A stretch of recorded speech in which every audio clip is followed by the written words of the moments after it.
Tonight, Te Aroha comes alive for locally made TV production, Osteopathy Awareness Week, and post-cyclone analysis with Bay of Plenty Civil Defence.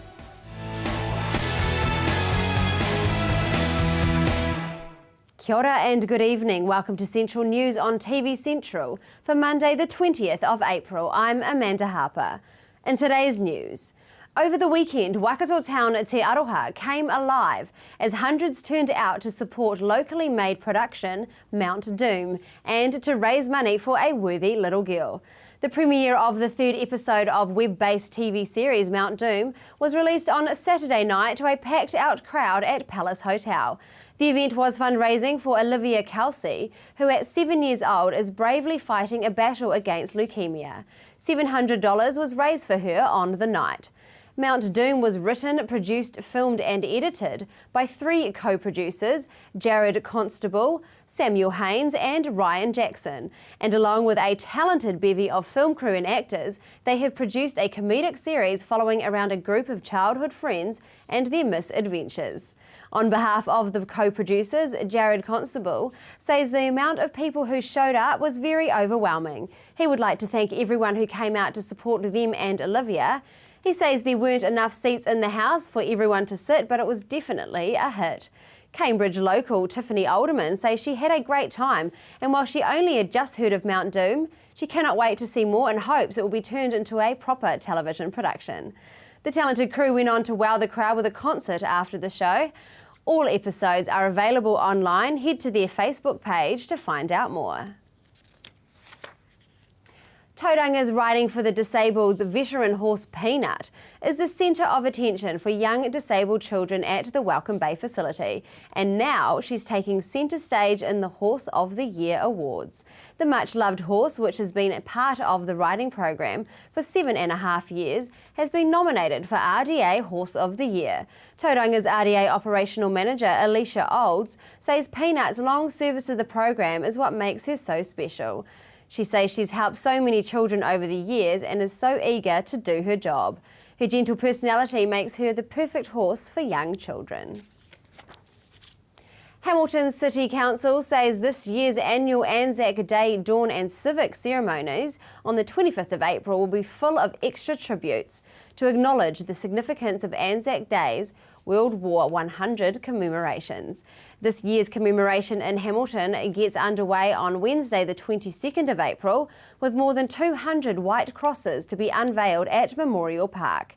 The crosses are an RSA initiative and signify the sacrifice of servicemen from the Hamilton Waikato region who died in World War I. A new feature at Memorial Park is the Alipa Memorial Garden. The garden will be officially opened on Friday 24th of April and acknowledges those who fought and died. This year's Dawn Parade ceremony will see the introduction of more than 3,000 handmade poppies to line the parade route, which runs from the corner of Victoria Street and Knox Street through to Memorial Park. And now for our region's weather. Hamilton, it will be mainly fine with morning cloud or fog, light winds, high of 21 and 8. Rest of the Waikato will be the same. Pairo at 21-10, Matamata 19 and 10 low, Te Awamutu at 21 and 8 low, Tokoroa 19 high and 9 low. Tauranga, it will be fine apart from morning and evening cloud with light winds, high of 21 and low of 13. Te Puke at 20 and 11. And for the marine forecast, West Coast Raglan, variable 10 knots with a sea slight southwest swell of 2 metres. High tide is at 11:57 a.m. East Coast Bay of Plenty, a variable 10 knots. High tide is at 9:28. Coming up in the show, Baycourt Community and Arts Centre.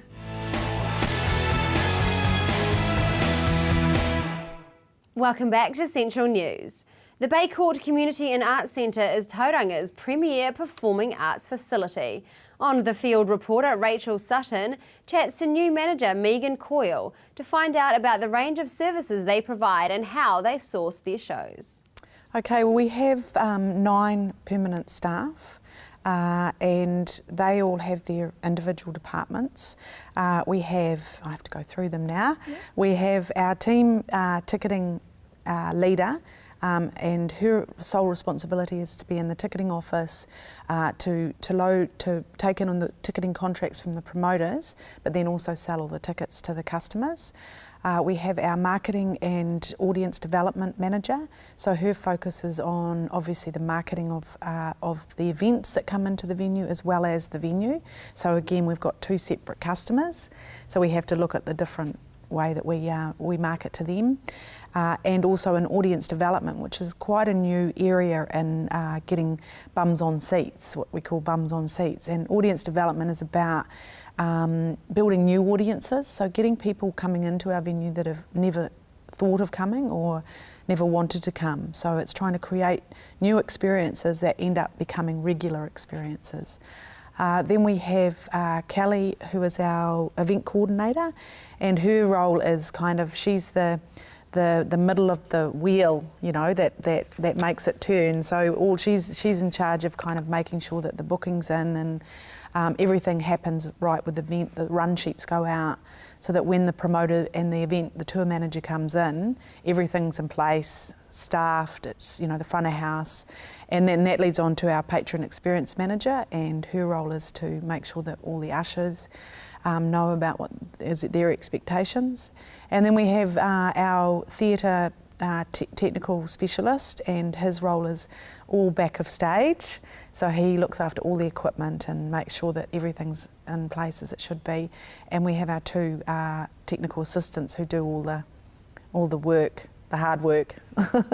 And then we also have Greg, who's our custodian, and he's the everyman job. He does a bit of everything, and really we couldn't survive without him. Now, you offer a range of different services. What are they exactly? Well, we sort of have three different venues. The main venue is the Addison Theatre, which is where we're sitting now, and that's a 580-seater theatre, so it's really for the bigger shows or the big community shows. We're really looking forward to having Tauranga Musical Theatre back in here in 2016. And then we have the X space or exhibition space, which can basically what it is, it can be a big empty open hall that can do exhibitions, so art exhibitions or pottery. And then we can turn it into a studio space where we have a rake seating for 200 and can have bands or 1 to 2-hander plays or comedy, and that seats about 200 people. And then we also are developing the outside garden bar, which we hope in next summer can also have bands and concerts outside in the garden. So we also have meeting spaces, so we can have meetings here. We have projectors and screens and all of that sort of bits and pieces as well. And pre-shows we have a bar. And how do you source the shows that you put on? Well, what we do is there's always a set of shows that are touring. So the promoters will contact us and say, we've got a show coming through, what dates can you come through? Our job, or my job, is to also ensure that they keep coming back, and that's what my team do, and they're very, very good at that, so they don't need any lessons from me. But we also program events, so it's like filling in the gaps. So we sort of go a year in advance, the promoters will book in their events, and then we go, okay, what's missing here? You know, we've got shows for this demographic, but what about this other demographic? Or have we got enough comedy? Or have we got enough theatre or music? So it's trying to fill in those gaps. And that's pretty much how we end up with a year's program. For more information on the services they provide and upcoming shows, go online to baycourt.co.nz. In our next story, this week is Osteopath Awareness Week, and Reina explains to me more about it. Osteopathy is a manual therapy. It's based on techniques to help you overcome injuries. Most people come and see us when they've got musculoskeletal injuries, if they've hurt themselves, if they've hurt their knee, if they've hurt their neck, their elbow, their shoulders.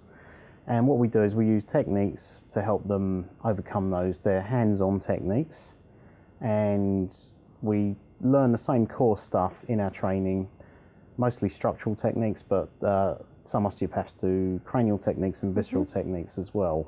And we do that to help people overcome their injuries and get through them as quick as they can. When you say injuries, are they muscular injuries or bones or both? We wouldn't be particularly helpful if you had a really bad fracture in your leg. But as well as the muscles getting injured, the ligaments and the connective tissues get injured as well. So actually, if you broke your leg after having it set, we could help the connective tissue and the muscles recover. So we don't just deal with muscles, we don't just deal with bones, we don't just deal with ligaments, we incorporate the whole of those structures in our treatments. Mm-hmm. How is it different to chiropractor? To chiropractic, we get asked this a lot, and we would often treat similar people. We would often have similar patients. The major difference is philosophy. The chiropractic philosophy is more about the nervous system controlling everything, and about working with that to overcome injuries. I would say we're more about fluid and not so concerned with the nervous system from the spinal level as chiropractors are. Okay. So we would work more on a fluid level and work on getting there's lots of fluids in the body. There's blood, there's lymphatics, there's lots of other tissue interaction. You treat one of our news regulars, Chiro George. I do indeed. You do? Can you tell me a bit about what you do with him? Well, Chiro, being a boxer, his training is very high impact, and unfortunately injury is inevitable. He can't avoid it. Now he has to keep training. He can't just stop, otherwise he can't perform. So what we do is help him overcome that, and so he can keep training and so he can perform at his best when he's in the ring. There is no substitute for the hard work he does. You know, he works extremely hard, he's diligent, he's disciplined, but we help him keep training so that he can perform at his best. In effect, we help him get the best out of him. Okay. Now this week is National Osteopathy Awareness Week. What does that actually entail? What we're trying to do this year is raise awareness of what we do. We don't just treat backache. We commonly associated with bad backs. We treat much more than bad backs. We treat all kinds of injuries, musculoskeletal injuries generally, like ankles, knees, hips. We don't just treat injuries. We also treat things like chronic arthritis, headaches, things like teeth grinding. Now, often the source of that isn't actually from the neck or from the jaw, and it can come from further down in the body. I've just brought one of my toys with me. This is a nice cast of a spine. Yeah. Now, if I can just explain the spine, if you have a tug here, it kind of makes it twist there and there and there and there, and it follows its way up until you get to the base of the skull. And that's where you get the most, generally, when you get a very tight restriction right at the top, if you also have a restriction right down here. And also the jaw. So if you have a tight neck, or even if you have a tight lower back or a tight hip, it can actually affect the jaw, and it can affect the upper neck, and that can lead to headaches and jaw pain. It can also lead to things like teeth grinding. Now, we can help by treating either the site that's affected, but often away from the site. And personally, I think that's how osteopathy comes into its own. It isn't just about treating the symptom area, it's about treating the whole body to try and achieve the result. You know, if someone's got a sore neck, it isn't always the neck that's the problem. It could actually be the feet. Find out which osteopaths in your area are offering free checks. Stay with us after the break, the Bay of Plenty Wedding Affair.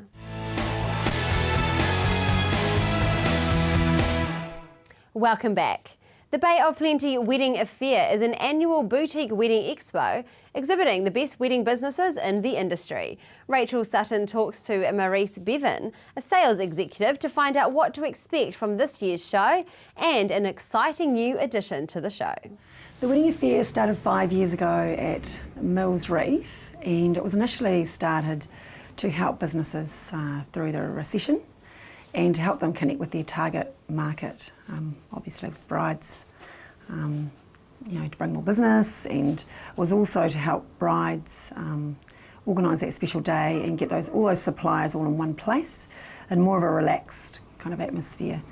It was also started to help businesses meet with other businesses and network and make those connections, moving on. And obviously with weddings, it's very multifaceted, and so lots of those businesses work really closely together. And what makes this expo stand out from all the other wedding expos? So this particular wedding affair is boutique, so it's been designed that way so that it's much more relaxed environment without the hard, stark walls between each exhibition space.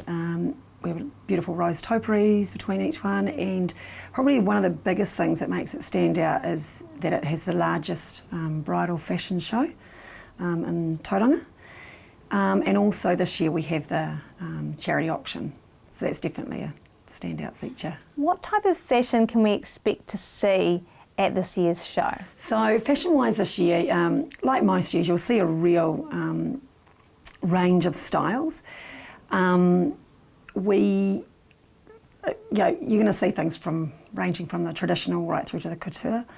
And you get those beautiful, you would see silk gowns, full lace gowns, the more Hollywood chic look, that vintage look. There's an absolute huge array of things that you'll see, and obviously that will show through because there are different people displaying in the show. So. And who are the bridal houses that are showcasing in this year's fashion show? Yeah, so we have 3 different bridal houses that are taking part. We have Reina Snow Bridal, and she's in Papamoa.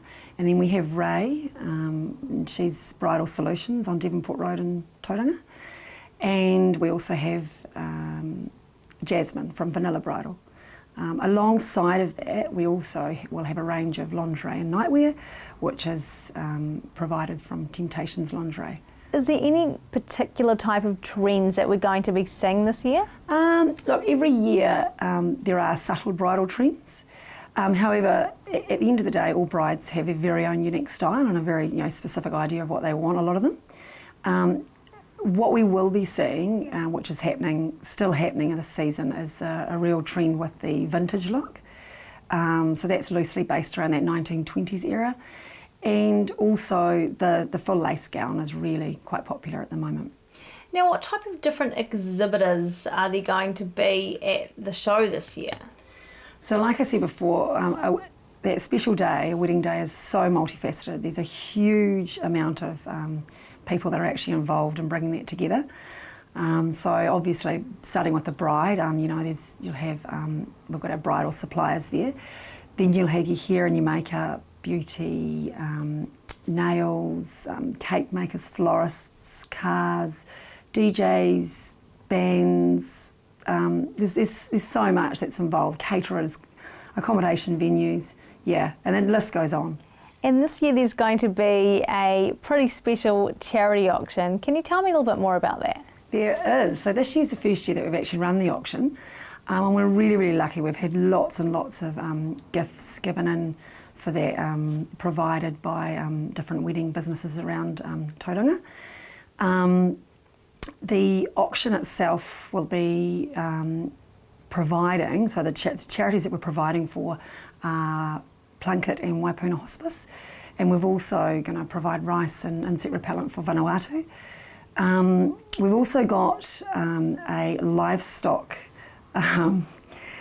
auctioneer on board, so that should be really fun. So he's coming on board to run the whole auction. The wedding affair is being held Sunday, the 26th of April at Trinity Wharf, Tauranga. In our last story, Rachel talks to Steve Campbell, Civil Defence Emergency Management Coordinator for the Bay of Plenty Regional Council, about how prepared they were for Cyclone Pam and what improvements can be made for next time. Well, the Bay of Plenty Civil Defence, the local authorities and emergency services were very well prepared for this event. The lead-in time with these types of events is reasonable, so we were able to track the path of the cyclone down through Vanuatu and down the coast of New Zealand. Met Service had regular updates, which was very good for us to monitor how significant the event was going to be.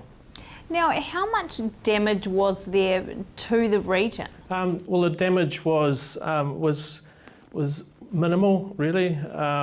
There was minor coastal erosion down the coast, and In some situations there was minor debris up on the roadways, but nothing severe.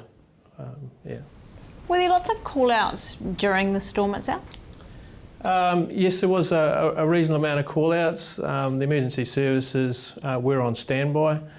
Due to the lead-in time of the event, we were able to redeploy resources to areas that were going to be most likely affected prior to the event, so they were well prepared down there. There was situations where we were able to deploy local authorities with their roading crews to clean up the roads.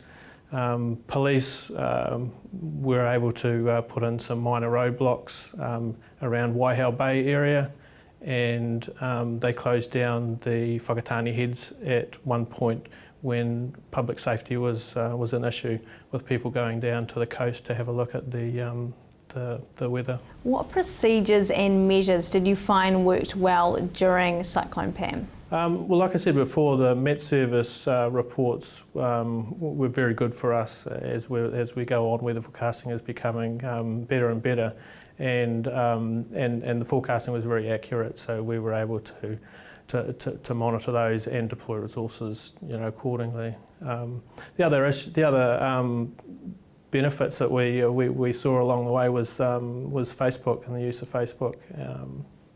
We had a great engagement by the community to gather intelligence and both to answer questions of the community, and the community actually were able to look after themselves during the event as well by answering each other's. Is there anything that you feel can be improved on from that whole experience? Well, there's always improvements to be made in preparedness for an event, and it is our advice from the Bay of Plenty Civil Defence Group is that people are always looking at their preparedness for an event.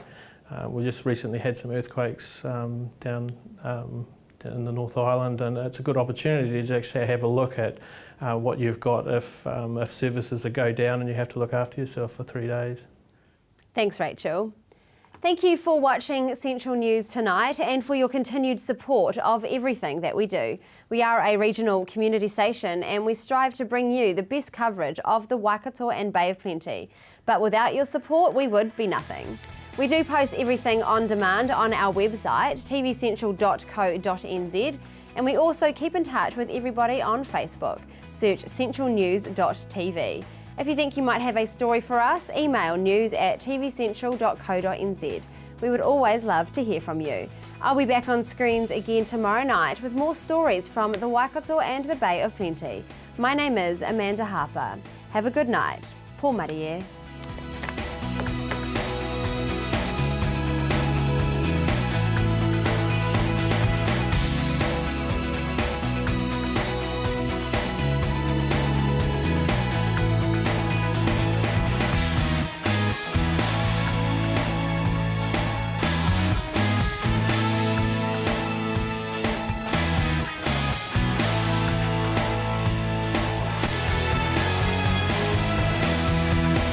This has been an Alpha Media production, a division of Television Media Group. Supporting local content so you can see more of New Zealand on air.